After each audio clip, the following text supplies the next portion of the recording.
그럼 이제 과세 표준까지 왔습니다. 양도 차익에서 이 양도 차익의 세분함을 경감시켜주기 위해서 장기보유 특별공제 차감하고 기본공제 차감하고 이제 과표 왔어요. 과표가 오면 항상 따라오는 게 세율이죠.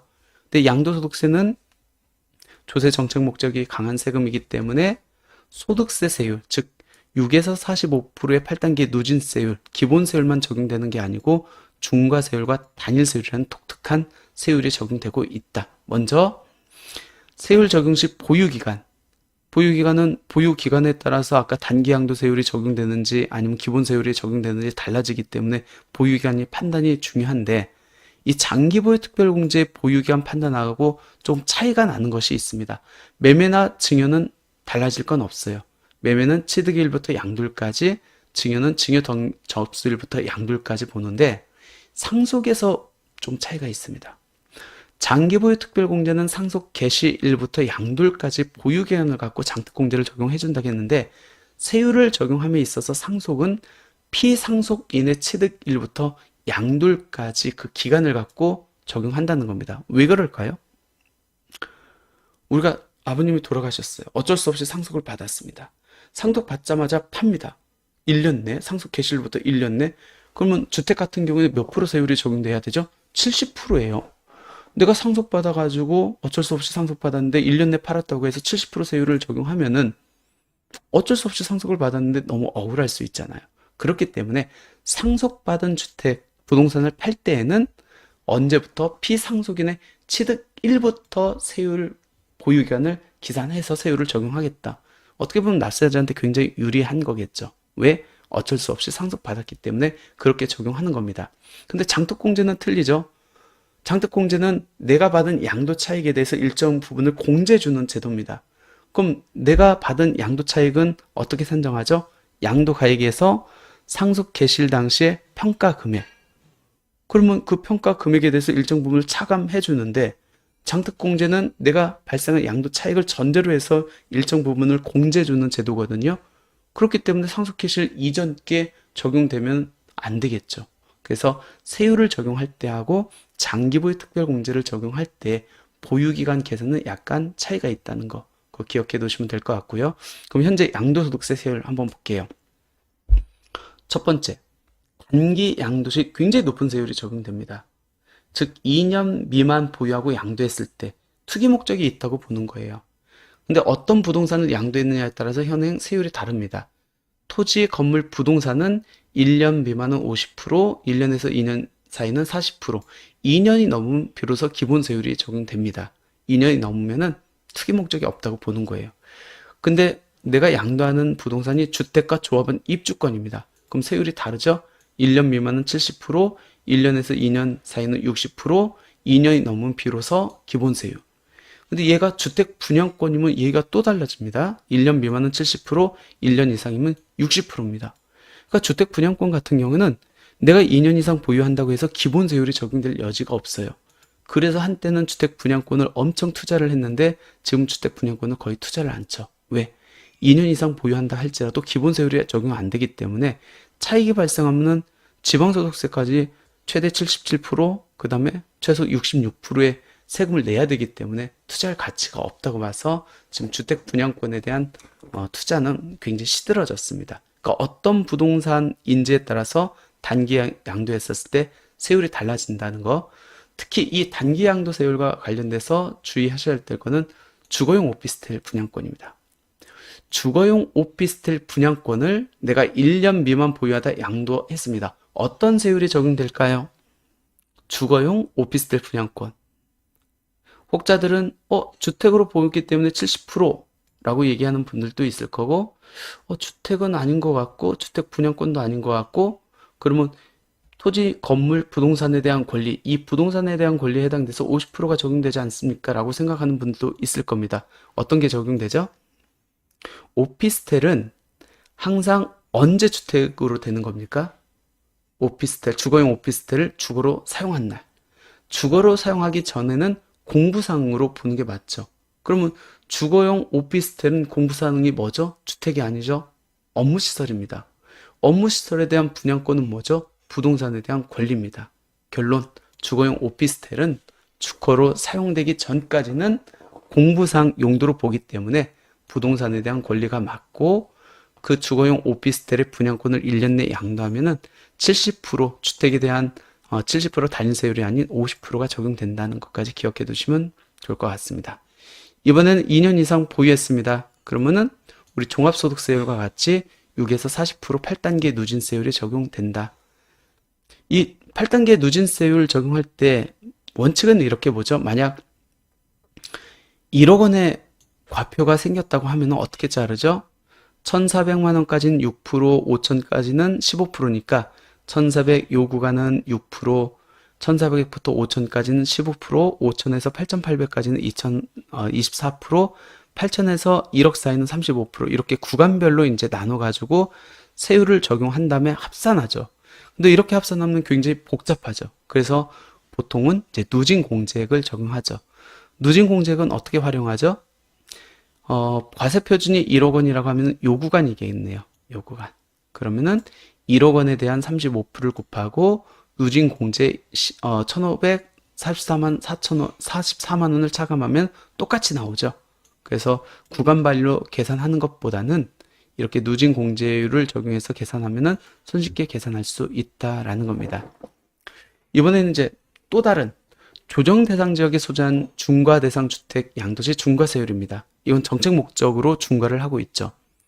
그 원래는 2년 이상 보유하면은 기본세율 6에서 45% 누진세율이 적용돼야 되는데 다주택자가 양도일 현재 조정 대상 지역에 소재하고 있는 중과 대상 주택을 양도하면은 기본세율에 2주택 중과는 20%, 3주택 중과는 30%를 가산해서 적용됩니다. 세분함이 굉장히 커집니다. 예를 들어서 2주택 중과가 아까 1억 원에 대해서 그 기본세율이 적용되면 얼마가 나오냐면 1,956만 원이 나오는데 이 2주택 중과 대상에 해당한다. 20%가 가산되기 때문에 3,950만 원. 3주택 대상자는 4,950만 원. 그러니까 기본세율이 적용되는 것보다 거의 2배 이상의 세금 부담이 커진다는 겁니다. 그렇기 때문에 중과 대상에 적용되면은 부담해야 될 세금이 너무 많죠. 물론 지금 한시적으로 2022년 5월 10일부터 2025년 5월 9일 동안에 양도하는 조정 대상 지역에 소재한 주택은 한시적으로 중과세율이 적용되지 않고 있지만 이 기간을 경과해서 이제 중과세율이 적용되면은 굉장히 높은 세율이 적용될 수 있다라는 겁니다. 그리고 세율 적용과 관련돼서 또 실수하는 것 중에 하나가 바로 요겁니다. 취득시가 부동산 취득시가 다릅니다. 그렇게 되면은 보유기간이 다르기 때문에 세율을 다르게 적용돼야 되겠죠. 예를 들어서 토지하고 주택의 건물에 대한 취득시가 달라요. 그러면 이 건물에 대한 양도차익과 토지에 대한 양도차익을 먼저 산정하고 장기보유 특별공제도 보유기간이 다르기 때문에 달리 적용하고 세율도 보유기간이 다르기 때문에 각각의 보유기간에 따른 세율을 적용해야 되는데 이때 중요한 거 건물에 대해서는 당연히 신축주택의 보유기간 즉 사용승인일부터 양도일에 따른 세율을 적용하는데 주택 부수 토지는 둘 중에 큰 걸 적용해야 된다는 거 이 부분 많이 놓치고 있습니다. 즉 멸실주택 플러스 신축주택 즉 주택의 부수 토지로서 보유한 기간에 따른 세율하고 토지의 전체 보유 기간에 따른 세율 이건 사례를 들어 가지고 이제 보여드릴게요. 한번 볼게요. 요 케이스입니다. 나대지를 가지고 있다가 최근에 주택을 신축을 했습니다. 완공됐어. 2024년 4월 달에. 그리고 1년 있다가 이 주택을 양도를 합니다. 그럼 주택의 취득 시기는 2024년 4월이고 부수 토지의 취득 시기는 예전부터 갖고 있었네요. 2020년입니다. 그러면은 첫 번째 건물에 대한 양도 차익을 산정해서 건물에 대해 적용되는 세율을 한번 볼게요. 2024년 4월 달에 취득해가지고 1년 이내 양도했기 때문에 몇 프로 세율이 적용되죠? 70% 단위세율이 적용됩니다. 그러면 토지에 대해서는 몇 프로 세율이 적용될까요? 많은 사람들이 토지는 2020년도부터 취득했기 때문에 2020년도면은 2년이 경과됐기 때문에 기본세율 적용되는 거 아닙니까? 이렇게 생각하는데 아까 제가 뭐라 했죠? 주택의 부수 토지는 둘 중에 큰 걸 적용한다. 첫 번째, 토지의 전체 보유기간에 따른 세율. 그럼 아까 토지의 전체 보유기간에 따른 세율은 뭐죠? 2020년도부터 보유했기 때문에 기본 세율이겠네요. 이해하고 뭐랑 비교하라겠죠? 주택 부수 토지 보유 기간에 따른 세율. 그럼 주택 보유 기간에 따른 세율은 이때 주택 부수 토지가 됐겠네요. 그러면 1년 내 양도했으니까 몇 프로죠? 70%. 둘 중에 높은 세율이니까 어떤 세율이 적용되죠? 70%. 토지는 기본 세율이 아닙니까? 라고 생각하는 분들이 있는데 아니라는 겁니다. 왜? 둘 중에 높은 세율을 적용하기 때문에 아까 주택의 부수 토지로서 보유한 기간 1년 이내 70%가 적용된다는 거 실수 많이 하기 때문에 조심하셔야 됩니다. 양도소득세 비교 과세 한번 볼까요?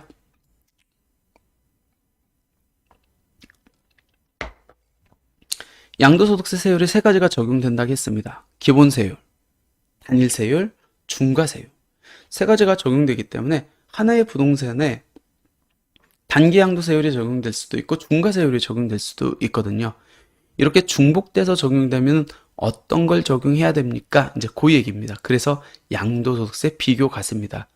물론 지금 중과세율이 적용될 여지는 없습니다. 왜 그러면 조정 대상 지역에 있는 주택도 한시적으로 기본세율이 적용되고 있기 때문에. 근데 중과세율이 적용된다는 전제 조건 하에 한번 얘기를 들어볼게요. 단기 양도세율하고 중과세율이 동시에 적용된다. 그러면 단기 양도세율로 적용한 산출세액하고 중과세율을 적용한 산출세액하고 큰 놈을 적용하라는 겁니다. 한번 사례를 들어볼게요. A주택, B주택이 있는 상태에서 C주택을 취득합니다. 그리고 C주택을 1년 6개월 내에 양도를 합니다. 그렇게 되면은 양도차익은 2억 원이 발생되고 세율을 적용할게요. 주택 1년 내에 양도했네요. 몇 프로죠? 60% 세율이 적용됩니다. 근데 이 주택은 공교롭게도 조정 대상 지역에 있어요. 한 채, 두 채, 세 채. 그럼 3주택 중과가 되겠네요. 그럼 단기 양도세율은 60%지만 만약 3주택 중과세율을 적용한다 하면은 기본세율의 30%가 적용되고 누진 공제액이 적용되겠네요. 그러면 단순히 세율로 비교할 수 없는 게 이게 단일 세율이면은 세율로 비교해가지고 높은 세율을 적용하는데 얘가 누진 세율 체계이기 때문에 단순히 세율로 비교할 수 없죠. 그렇기 때문에 산출세액이 큰 걸로 적용하라라는 겁니다. 결론적으로 단기 양도세율과 중과세율이 이렇게 중첩됐다라고 하면은 세율로 비교하는 게 아니고 세율을 곱한 산출세액 중 큰 금액을 적용해라. 그래서 비교과세다라고 이렇게 하는 겁니다. 두 번째, 이런 케이스도 있을 수 있거든요. 동일 과세 기간에 세율이 다른 둘 이상의 자산을 양도한 경우 하나는 중과세율이 적용되고 하나는 기본세율이 적용됩니다. 그렇게 되면 어떻게 되죠? 이 기본세율은 기본세율대로 적용하고 중과세율은 중과세율대로 적용해가지고 합산한 거 하고 아니면은 두 개를 합산해가지고 기본세율을 적용하는 거하고 비교하라는 거죠. 왜? 둘 중에 큰 거가 달라질 수 있기 때문에 그렇습니다. 한번 볼게요. A주택은 양도차익이 2억 원입니다. 기본세율이 적용되고 B주택은 양도차익이 1억 원인데 중과세율이 적용됩니다. 그럼 우리가 생각하는 거는 A주택은 기본세율 적용하고 B주택은 중과세율 적용해서 합산한 거.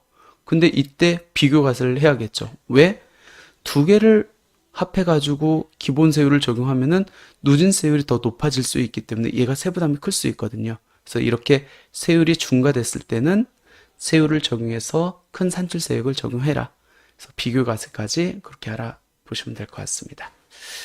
시간이 꽤 많이 지나갔네요. 그래서 마지막 이제 신고 납부까지 하고 이제 일부는 마무리 짓도록 하겠습니다. 이제 산출세까지 나왔으니까 신고 납부해야 되죠. 신고 납부하기 전에 이제 조특법상 감면 대상이 해당되는지 한번 보고 그 다음에 가산세 적용 대상인지 한번 봐서 예정 신고를 이렇게 해야 됩니다. 세액 감면은 양도세가 조세정책 목적이 강한 세금이기 때문에 법에서 일정 요건을 충족한 토지나 건물에 대해서는 일정 부분을 감면해 주겠다는 겁니다. 세액 감면은 우리가 공부할 때 많이 비과세하고 이제 비교를 했죠. 비교 한번 해볼까요?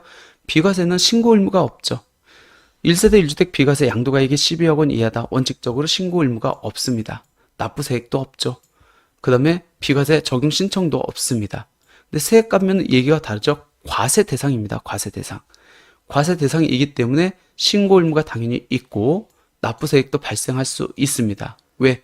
감면 한도보다 초과되면 발생할 수 있죠. 적용 신청을 반드시 해야 됩니다. 대표적인 세액 감면은 토지에 대한 세액 감면 8년 자격 농지 감면이 대표적인 거고, 주택에 대한 거는 임대주택에 대한 세액 감면이 적용될 수 있다. 이렇게 보시면 될 것 같습니다.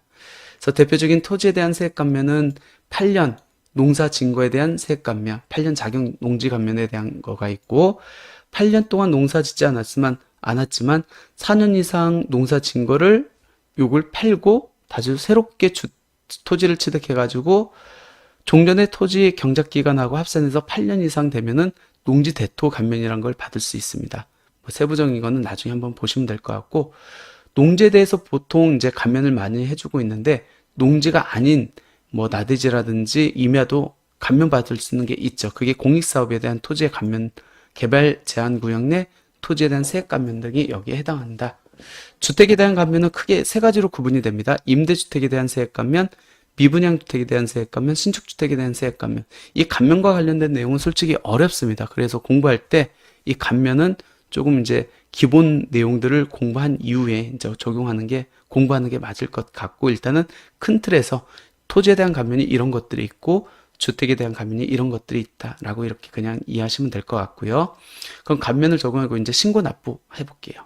언제 한다? 양도일에 속한 달의 말일로부터 2개월 이내에 신고한다.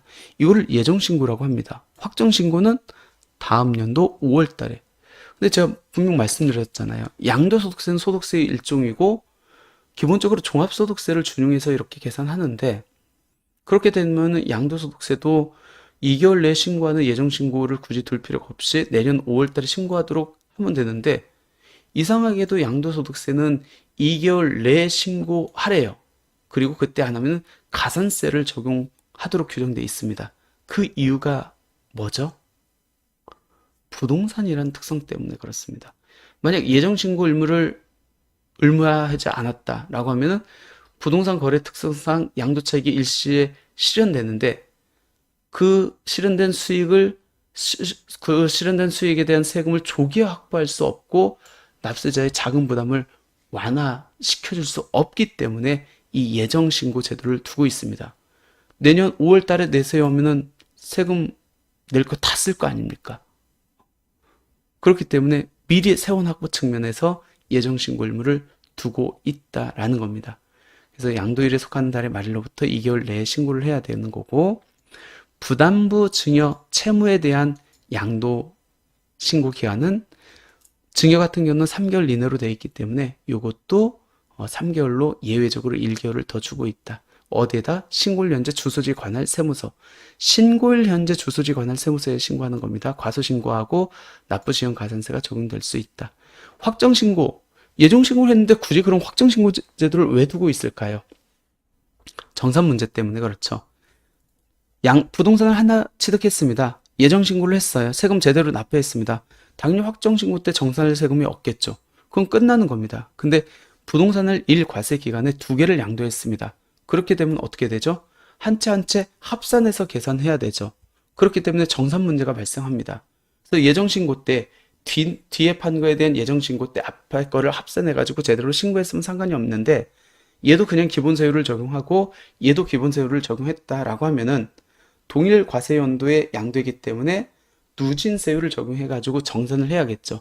그런 이유로 확정신고 의무가 있다. 근데 각각 예정신고를 하면서 뒤늦게 신고한 예정신고 때 제대로 앞전 거를 합산신고를 해가지고 정산할 세액이 없다고 하면 굳이 확정신고를 할 필요가 없다. 그래서 확정신고를 해야 되는 경우는 요 세 가지 케이스. 첫 번째는 동일한 연도의 누진세율 적용 대상 부동산에 대해서 예정신고를 2회 이상 한 자가 이미 신고한 양도소득금액과 합산하여 신고하지 아니한 경우 세금을 정산해야 되겠네요. 그래서 합산신고 제도 확정신고를 해야 되는 거고, 두 번째, 동일한 연도에 2회 이상 양도한 경우로서 양도소득 기본공제를 적용하면 당초 신고한 양도소득세 산출세액이 달라지는 경우. 아까 양도소득 기본공제는 순서가 어떻게 된다겠죠? 감면대상 소득금액이 있는 경우는 감면대상 소득금액이 없는 거기부터 250만 원을 적용해야 된다고 했거든요. 근데 먼저 신고한 경우에 감면대상 소득금액이 있었어요. 그리고 두 번째 신고한 거에 있었는데 250만 원을 그 공제를 했습니다. 두 번째 신고한 거는 감면 대상이 아니에요. 그러면 어떤 거에서 250만 원을 공제받아야죠? 요거에서 받아야 될 거 아닙니까? 그러면 세금 낸 게 틀어지겠죠. 이런 것처럼 정산될 양도소득세가 있다. 그런 경우에는 확정징고를 별도 해야 된다. 세 번째는 동일한 연도에 2 이상 양도한 경우로서 산출세액을 비교과세. 아까 세율이 중복 적용된다든지 한 해 연도에 두 개를 팔았을 때 누진세율 체계로 인해 가지고 정산할 세금이 있으면 산출세액이 달라지겠죠. 그때 확정신고를 해야 된다라고 이렇게 보시면 될 것 같습니다. 그리고 납세자들이 많이 이런 질문하죠.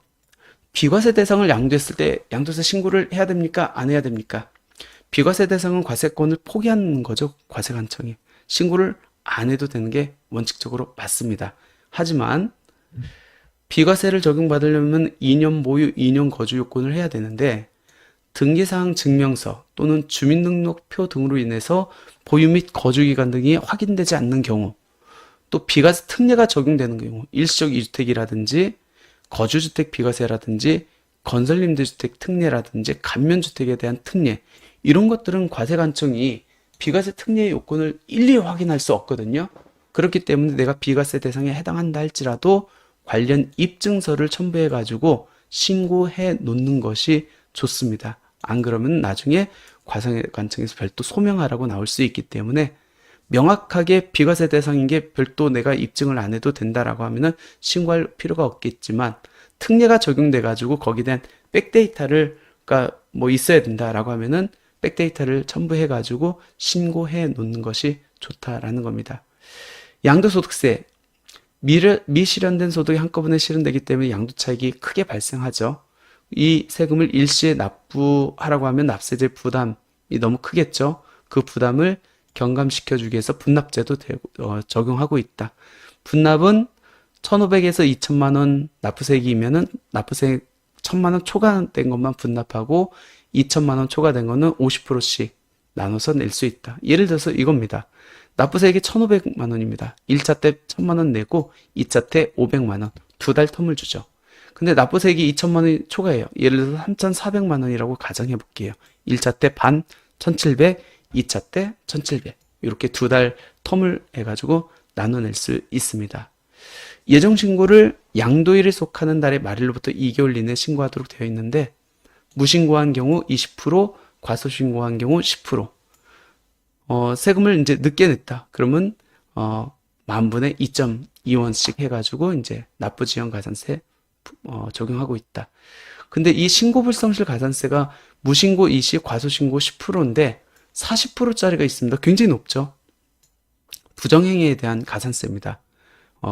양도소득세에서는 실무적으로 업계약서, 다운계약서를 작성해가지고 양도세 회피하는 게 만약 발각됐다. 그럼 굉장히 높은 세율이 적용되기 때문에 실무적으로 업계약서, 다운계약서 절대 쓰면 안 된다라는 것까지 기억해 두시면 될 것 같습니다. 우리가 양도세 신고만 하면 안 되고 이제 지방소득세 신고까지 해야 되죠. 왜 그러냐면 2020년도 양도분부터는 개인 지방소득세가 지방자치단체에 직접 신고하는 방식으로 전환됐기 때문에 그렇습니다. 이 지방소득세, 개인 지방소득세는 양도소득세하고 좀 독특합니다. 좀 구분해서 이렇게 볼 필요가 있는데, 아까 양도소득세는 예정신고를 언제 하라겠죠? 양도일에 속한 달의 말일로부터 2개월 이내. 근데 개인 지방소득세는 달라요. 양도일에 속한 달의 말일로부터 4개월 이내 하면 됩니다. 2개월에 더 연장된다. 양도소득세 신고 어디에다 해야 되죠? 신고일 현재 주소지 관할세무서. 근데 개인 지방소득세는 어디에다 해야 되죠? 양도일에 속하는 달의 말일 현재 주소지 관할 지방자치단체입니다. 그거 굉장히 틀리죠. 예를 들어서 경기도 용인시 수지구에 주소를 둔 자가 2024년 6월 달에 부동산을 양도하고 7월 달에 경기도 수원시 영통구로 이사를 했습니다. 그러면 양도소득세 신고한다고 가정을 해볼게요. 양도소득세는 어디에다 신고를 해야겠죠? 신고일 현재 주소지 관할세무서니까 동수원세무서에다 하면 되겠네요. 근데 개인 지방소득세는 언제 해야 된다고요? 양도일에 속하는 달의 말일, 양도일에 속하는 달의 말일 6월이겠네요. 현재 주소지 관할 지방자치단체, 그때 용인시 수지구에 있었네요. 그럼 어디에다 해야 되냐? 수지구청장. 그러니까 신고 관할지가 좀 차이가 있다. 신고 납부 기한도 조금 차이가 있다라고 이렇게 보시면 될 것 같습니다. 그래서 개인지방소득세 신고할 때 보통 우리가 양도세 신고를 홈택스를 하면은 이 홈택스에서 개인지방소득세를 신고할 수 있도록 연계되어 있기 때문에 손쉽게 이렇게 신고하는 게 낫다라고 이렇게 보시면 될 것 같습니다.